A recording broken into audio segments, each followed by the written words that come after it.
त्यामुळं छत्रपती शिवाजी महाराजांचा द्वेष करणारे हे जे पाटील आहे यांना या संदर्भातलं शासन मिळालं पाहिजे।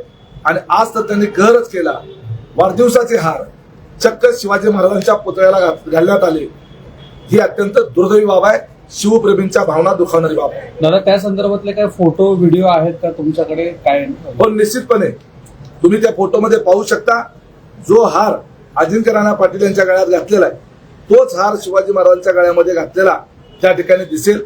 त्याचे फोटो त्या ठिकाणी उपलब्ध आहेत, ते त्या ठिकाणी आपल्याला उपलब्ध होतील। दादा खरं तर आपण सातत्याने राजन पाटलांच्या विरोधात भूमिका मांडताना पाहायला मिळत आहेत। तुमच्यावरती आरोप होतोय की केवळ वैयक्तिक टीका करून उमेश पाटील जे आहेत ते आम्हाला बदनाम करण्याचा प्रयत्न करतात, अशी त्यांची प्रतिक्रिया कायम असते। काय नक्की या घटनेमधून असं काय अर्थ काढणार आहे? हे पहा, राजन पाटील हे आमचे विरोधक आहेत आणि त्यांनी आज काय उमेश पाटलांनी त्यांना सांगितलं होतं का की अशा पद्धतीनं वागा? उमेश पाटलांनी सांगितलं होतं का त्यांना यापूर्वी वेगवेगळ्या पद्धतीचे घाणेरडे स्टेटमेंट करा?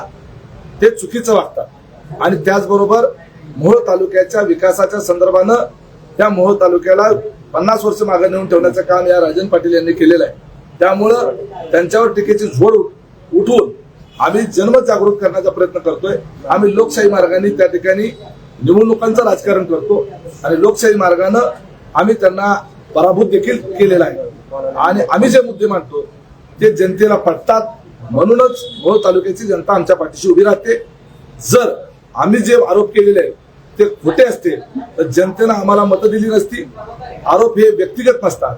ज्या वेळेला एखादा नेता सार्वजनिक जीवनात काम करतो त्यावेळेला त्याच्यावर होणारे आरोप सुद्धा हे सार्वजनिक स्वरूपाचेच असतात, ते व्यक्तिगत कधीच नसतात।